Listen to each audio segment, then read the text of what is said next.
Hi, I'm Blue Sue, and what the fuck is up with Kris and Ralsei? What is Ralsei even about? We gotta talk about this. What is going on with these two? What is happening?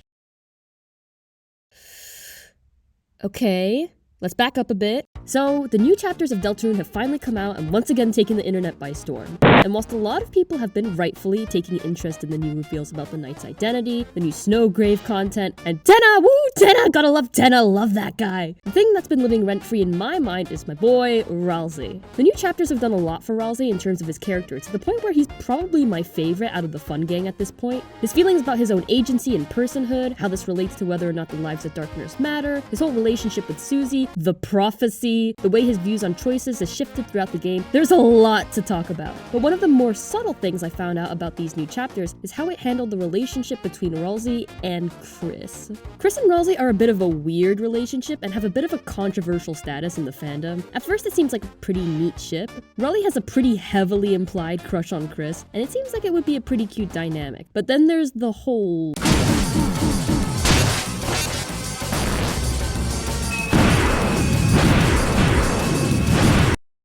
So there's some stuff with Kris.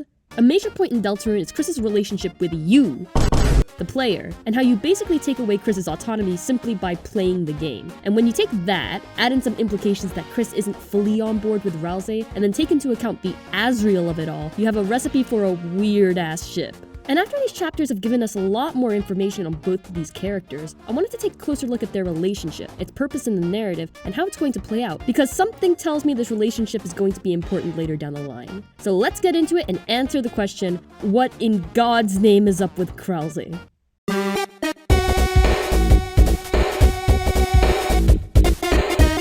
Let's start by recapping some stuff. After falling into a dark world at the beginning of Chapter 1, Kris and Susie, two teenagers from the light world, meet Ralsei, the lonely prince of Castletown. A lot of Chapter 1 is basically just Kris and Ralsei working together since Susie's busy learning that murder is wrong. And almost immediately there are strong implications that Ralsei has a crush on Kris. His blushing if you move Kris's sprite near him, the way he acts flustered whenever Kris shows any modicum of affection towards him. My boy is so affection-starved. It's basically all but confirmed. In comparison though, Kris's side of the dynamic is a little bit emptier. At this point in the game, the split between Kris and the player isn't emphasized that much since that's the plot twist at the end of the chapter. And so what we get from this dynamic is mostly Ralsei being a huge people pleaser trying to be nice to Kris, and Kris just kind of being a vessel for whatever the player does. As a consequence, the relationship between Ralsei and Kris in Chapter 1 feels a lot more like a relationship between Ralsei and the player, since most of our interactions with Ralsei are player chosen. This isn't really something that would be notable before knowing about the Kris player split, but it becomes notable after Chapter 2 and looking at all the non-player chosen Susie and Kris moments there. Hell, the moment that kickstarts their real bond in Chapter 1 is when Kris protects Susie from the king, and that wasn't player initiated at all. Meanwhile, even in Chapter 2, most Kris and Ralsei moments come from Ralsei saying something and the player choosing a dialogue option, so we don't really get any non-possessed Kris moments to go off of. And what I feel is a perfect encapsulation of this is the acid tunnel of love sequence in Chapter 2. Here, Kris and Ralsei are able to spend some time together, and Ralsei opens up about not really knowing who he is, which is completely non-relevant to anything that happens in the new chapters and is not set up for anything at all. But in these moments, every single interaction with Ralsei is chosen by the player, and we don't really get any hints of Kris's personality or their actual thoughts on Ralsei because of that. And then in comes tea theory.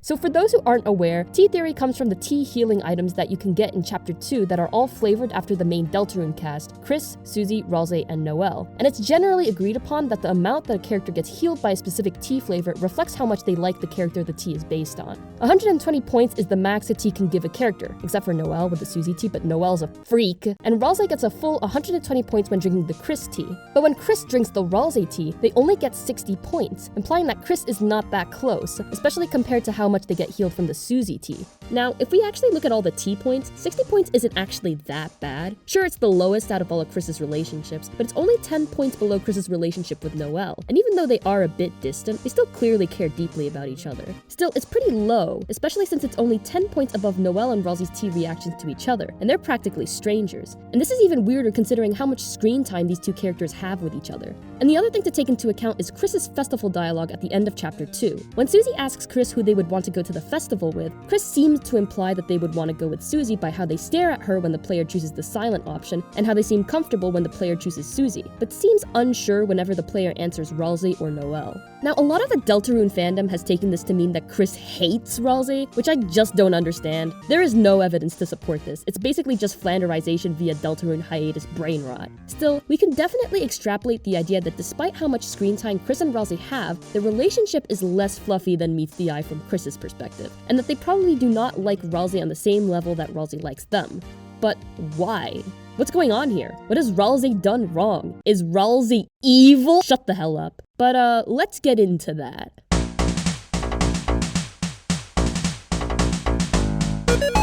When theorizing on why Kris isn't as close with Ralsei as they are with someone like Suzy, it's very easy to get into what the deal is with Ralsei's whole character. Despite the fluffiness, Ralsei is a very mysterious character, and even after chapters 3 and 4, there's still a lot we don't know about him, specifically what he knows and what he doesn't, and especially on whether he knows that the soul is possessing Kris. There's a lot of evidence supporting that he does, since as we know from chapter 4, Ralsei seemingly knows everything about the prophecy, and the prophecy directly references Kris's status as the soul's vessel. There's also the fact that Ralsei describes Kris's soul during the chapter 1 tutorial and the whole Suzy astral projection sequences, which we still don't know that much about. But it's also probable that Ralsei doesn't know shit, since he knows jack about Noelle, and Noelle seems like she's gonna be pretty damn important. And also considering how Ralsei reacts when Kris is defying player choice right in front of him, it's possible that even if he does know about the soul, he doesn't fully know how it works or what it means. I mean, we know that the soul can supposedly read the other characters' minds, and if Ralsei knew that, then he probably wouldn't be thinking shit like this. But regardless of whether or not Ralsei knows about the soul and what Kris's probable feelings on that are, I feel like there's a simpler, more character-based reason why Kris might not be the biggest Ralsei stan. That being, he's a fucking doormat. Let's talk more about Kris for a second. We know that the player, via the soul, is basically possessing Kris, and Kris reasonably isn't the biggest fan of this. And the whole topic of Kris being a puppet for the soul is a major point during the Spamton section of the game in chapter 2. Spamton's whole deal is that, like Kris, he is simply a puppet for another being and wishes to be free and make his own choices. And after the Spamton Neo boss fight and his failed attempt to achieve freedom by cutting his strings, Kris is clearly shaken. After being asked if they're alright, the player can answer yes or no, and when answering yes, Kris will appear to be very strained, and when answering no, they will literally scream. So from this, we can gather that seeing other people as puppets being controlled by others is a touchy subject for Kris. Now let's return to Ralsei. Ralsei's entire existence, his entire purpose is to fulfill the Deltarune prophecy by supporting Kris and Suzy, and he is not afraid to disclose that. From chapter 1, Ralsei is very subservient to the Lightners, and especially Kris. He's overly polite to a fault, and is disturbingly okay with you treating him badly whenever you want. And it's easy to see how a character like Kris might be put off by that, especially considering that by being subservient to Kris, Ralsei is also being directly subservient to the player. And on a side note, Kris's mindset here can even be applied to the Snowgrave route and make your actions there towards Noelle even worse, seeing that you are actively making Noelle, Kris's childhood friend, into your puppet as well. Now let's compare that with someone we know Kris likes, Suzy.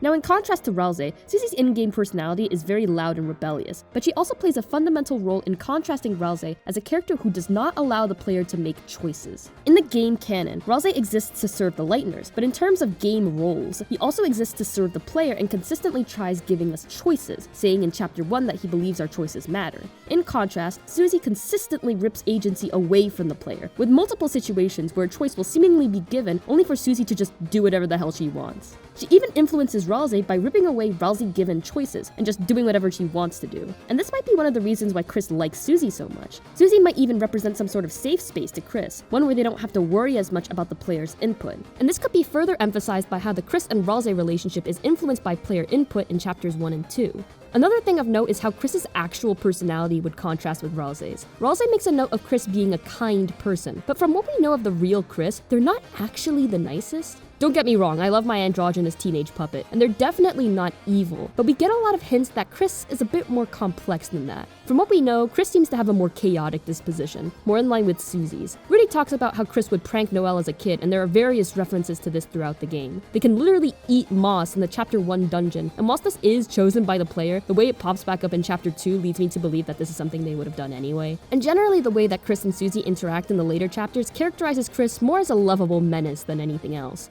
But contrasting this personality with Ralsei's more goody two-shoes disposition makes me feel that if the player wasn't around, their dynamic would have had a little bit more conflict more akin to Suzy and Ralsei's relationship in Chapter 1. This doesn't mean that Kris and Ralsei wouldn't have been friends at all. As we know, Suzy and Ralsei end up becoming very close and they clearly care a lot about each other. But the fact that Kris is somewhat forced by the player to be nicer than they naturally would have been could be another source of tension in the Chapters 1 and 2 Ralsei relationship. But if that's the case, then how does this relationship change in Chapters 3 and 4? Does it change at all? Well...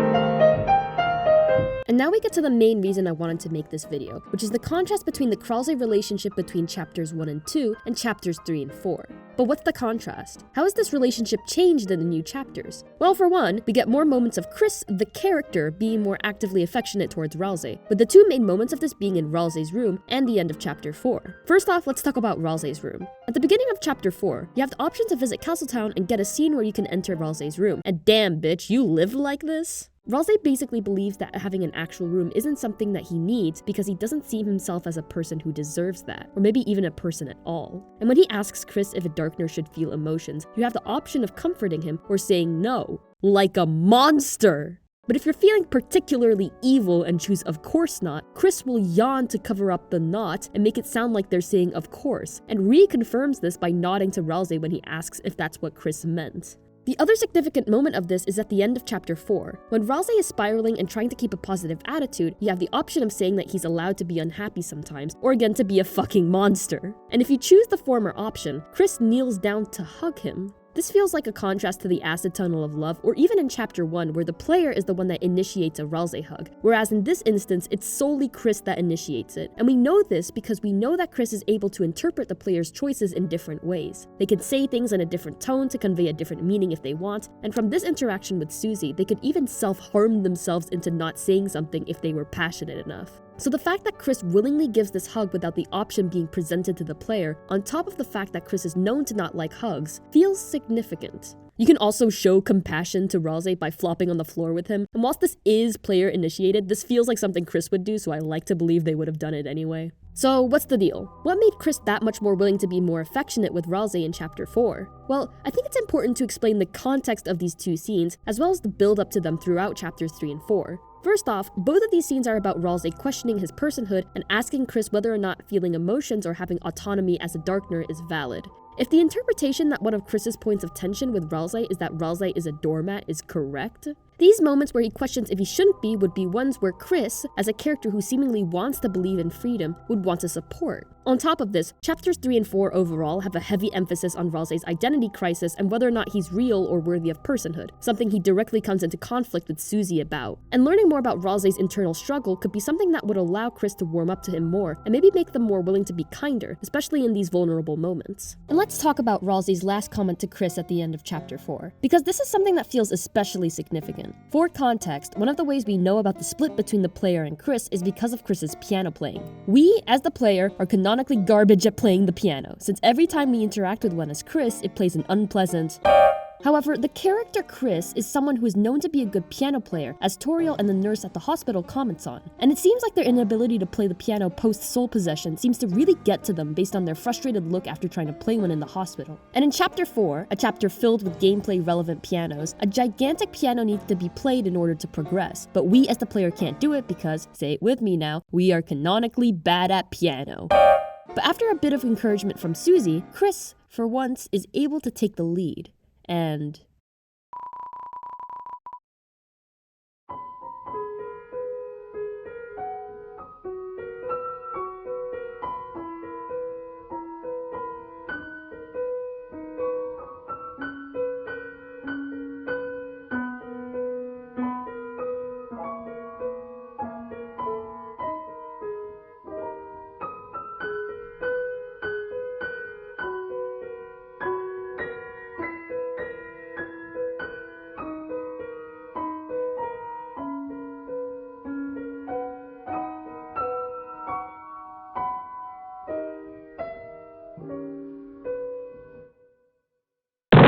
Okay, so obviously the scene is very significant and further emphasizes the divide between Kris and the player, but the reason why it's so powerful is because it's a validation of Kris's autonomy. Throughout the entirety of Deltarune, it has been us that have made the choices. It's been us that have made the decisions that matter. It's been us that's been responsible for progressing the game. But for once, there was an obstacle that we just couldn't beat. Only Kris could.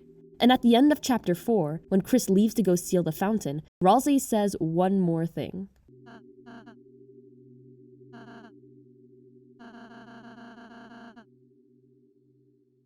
Since the beginning of Deltarune, Ralsei has been a goddamn suck-up. He is filled with compliments to Kris, bursting at the seams even. But this one feels different, more significant, and comparatively more genuine. If you go back to the piano and try to play Kris's song again as yourself, there's even dialogue to suggest that Ralsei is lying about liking the player's piano playing. I'll get there one day. But the reason why this compliment might feel different is because it is for something that Kris, and only Kris, did. Any of the other compliments that Ralsei had given before were things that the player had done whilst controlling Kris, but this was undeniably something Kris was responsible for. This small celebration of Kris's autonomy by Ralsei feels like a stepping stone in their relationship, as well as for Ralsei's own growth as he starts developing his own personality. It gives me hope that Ralsei and Kris's relationship will shift to be more of an actual friendship like Kris and Susie's, and even Susie and Ralsei's, instead of just Ralsei being subservient.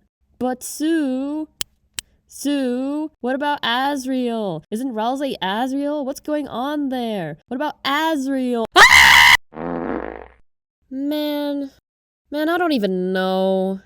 Okay, to give this a fair shot, let's start with the fact that Ralsei is not Asriel. Like, canonically not Asriel. Asriel, he is not.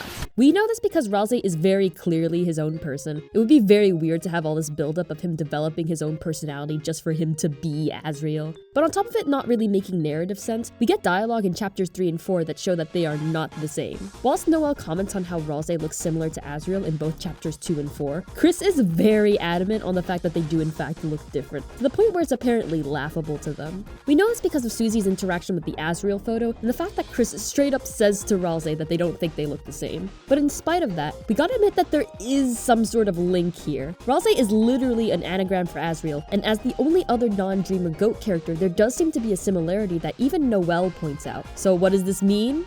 I don't know, man. The only theory I can think of that addresses this is that since all Darkners are based off of an object, Ralsei is specifically based on Kris's red monster horns that they used to wear as a kid. This theory could be interpreted to mean that Ralsei is somehow a representation of what Kris wanted to be, a full monster who looked like a part of the Dreamer family instead of being the adopted human they are. And to go even further with this theory, you could even interpret it to mean that Ralsei is somehow an interpretation of what the narrative or game wants Kris to be, someone who is fully subservient to the player instead of being their own person with their own wants and desires. This doesn't mean that Ralsei is literally that version of Kris. He's his own person, that's the whole thing. Hey, have you been paying attention? But he might have somehow been formed from that idea. This would probably have put a further strain on early Ralsei, but would also make Ralsei breaking out of his shell especially important to Kris if he truly is some sort of representation of the ideal Kris in the narrative. And further speculating on the monster horns, it's possible that the reason why Ralsei likes Kris so much is because of how important the monster horns were to Kris at the time. According to Toriel, Kris used to wear them literally every day, and we know that Darkners are able to form bonds with the Lightners that use them as objects in the Light World, from Queen with Noelle to Tenna with the rest of the Dreamer family. So it's entirely possible that since Ralsei, as the monster horns, was made to essentially comfort Kris and make them happy, his affection towards Kris is based on his history as that object. It's also possible that given Ralsei's struggle with being his own person, that the link to Asriel is some sort of meta way of emphasizing that. Asriel was a very beloved character in the Undertale fandom, and making Ralsei so heavily linked to Asriel could be Toby Fox's way of putting Ralsei in Asriel's shadow, making it another thing he needs to break through to become his own person. And this could be another similarity he has with Kris, since given Kris and Asriel's room, it's definitely possible that Kris themselves also feels like they're somewhat in Asriel's shadow. But why? Why have these explicitly romantic implications with a character who has such obvious links to Asriel? Why would Toby Fox do this? Listen, I don't know why you expect me to know things. This entire game is an enigma. It's possible that we're supposed to feel a little bit uncomfortable with this relationship, which would be in line with Kris's more strained view of Ralsei in the earlier chapters. But there's so much we don't know about Ralsei and where he comes from, and what kind of Darkner he even is, that it's hard to say what any of this means or what Toby Fox's intentions were. For this, we might just have to wait a bit longer to find out. There might be information in the later chapters that'll make things more clear about what's going on in this regard. But enough Asriel talk, get him out of here. What's the point of including all this? Why is Ralsei like that? What's the narrative point of making their relationship like that? Well, let's talk about that.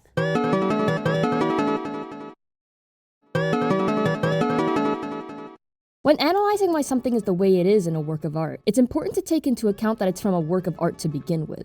Deltarune brain rot has been so severe in the past few years that it's easy to forget that this is a real thing created by a real person. And that's why I think the question of why Toby Fox has chosen to depict the relationship between Kris and Ralsei in this way is important. So why is it the way that it is? Why does Ralsei have a seemingly one-sided crush on the character who's being puppeted by an outside force whilst also invoking Asriel? And why has it developed in the way that it has? Even if Kris likes Ralsei more now, what was the point of having a point in time when they didn't? What's the point of any of this? Well, it's hard to know for sure now, but I think it would do us some good to look at this relationship through the lens of freedom. Freedom is one of Deltarune's biggest themes, and it pops up everywhere, from the player's relationship to Kris to the very idea that Deltarune has only one ending. Choices and whether or not we have them, what freedom means to us and what we would do to attain it. And when we look at Ralsei, we can see how it could reflect that theme in interesting ways, although the way in which it will serve that theme is still up in the air. Let's start with the anti-freedom lens. Pre-chapters 3 and 4, the fandom very much saw Ralsei as a robbing of Kris's autonomy, since whilst there are a lot of opportunities for the player to be romantically affectionate with Ralsei, it never comes from Kris themselves, and we know from the tea in the festival dialogue that Kris doesn't seem interested.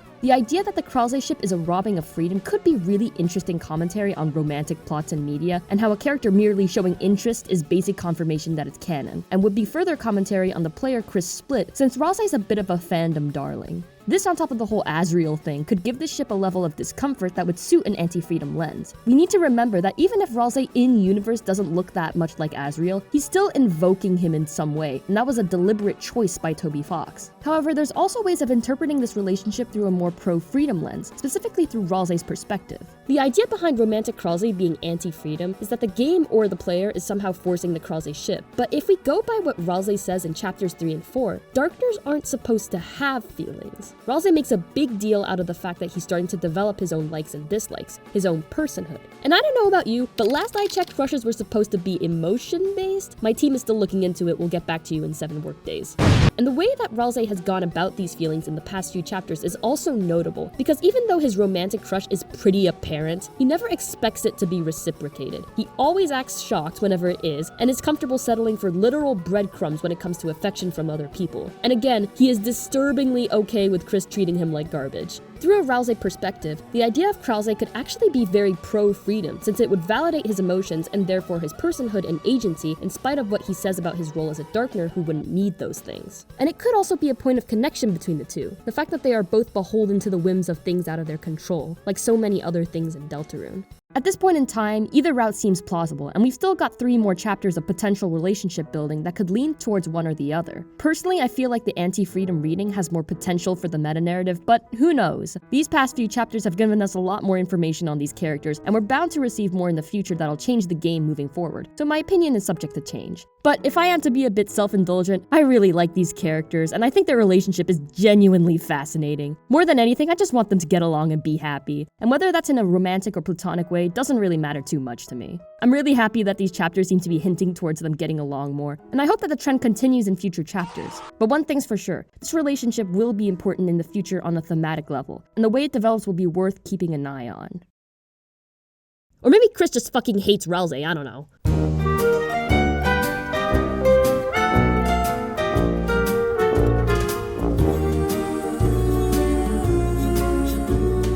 You got a friend in me.